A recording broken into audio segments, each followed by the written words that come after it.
Hey folks, Pastor Stephen here from Guilford Park Presbyterian Church. We are concluding our stewardship season this Sunday, October 29th. So if you have submitted your pledge already, thank you so much for supporting the mission and ministries of this neighborhood that we call Guilford Park Presbyterian Church. If you haven't had a chance to submit your pledge, we invite you to do so by this Sunday so that we can be responsible stewards of our resources as we create our budget for another year of ministry. 76 years we will be working on in ministry. So we are grateful for you being a part of this neighborhood. This Sunday we will conclude our sermon series, Our Money Story, and the title of my sermon will be Restore.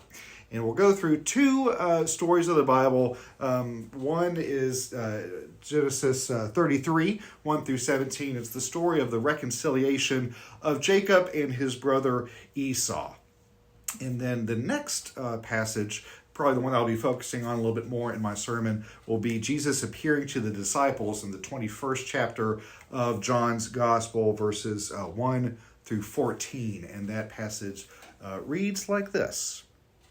After these things, Jesus showed himself again to the disciples by the Sea of Tiberias, and he showed himself in this way. Gathered there together were Simon Peter, Thomas, called the twin, Nathanael of Cana in Galilee, the two sons of Zebedee, and two other of the disciples. Simon Peter said to them, I am going fishing. And they said to him, we'll go with you. They went out and got into the boat, but that night they caught nothing. Just after daybreak, Jesus stood on the beach, but the disciples did not know that it was Jesus. Jesus said to them, Children, you have no fish, have you? They answered him, No.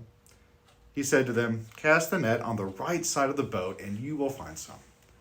So they cast it, and now they were not able to haul it in because there were so many fish. That disciple whom Jesus loved said to Peter, It's the Lord. When Simon Peter heard that it was the Lord, he put on some clothes, for he was naked, and jumped into the lake. But the other disciples came in the boat, dragging the net full of fish, for they were not far from the land, only about 100 yards off. When they had gone ashore, they saw a charcoal fire there, with fish on it and bread. Jesus said to them, Bring some of the fish that you have just caught. So Simon Peter went aboard and hauled the net ashore, full of large fish, 153 of them. And though there were so many, the net was not torn. Jesus said to them, Come and have breakfast. Now none of the disciples dared to ask him, Who are you? Because they knew it was the Lord. Jesus came and took the bread and gave it to them and did the same with the fish.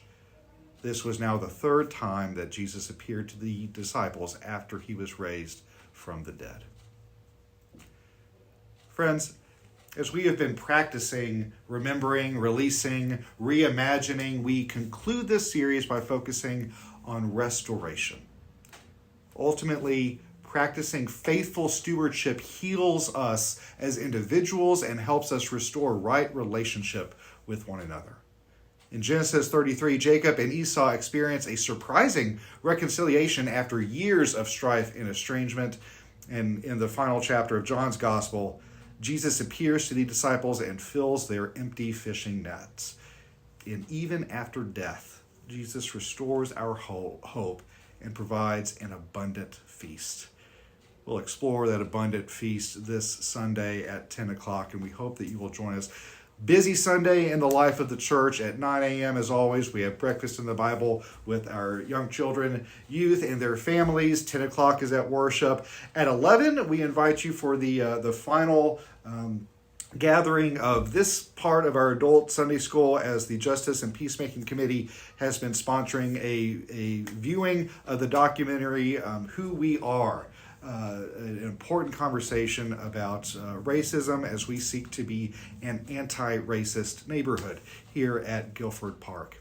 2 o'clock is going to be our children's music hour, and then our trunk or treat is going to be that afternoon from 3:30 to 5 in our parking lot. So come, dress up, let's have some fun, have some tasty treats, and we hope that you will join us this Sunday, October 29th. Remember, friends, there is room for you in the neighborhood. So until we see each other, be kind to yourself, be kind to others, and we'll see you soon.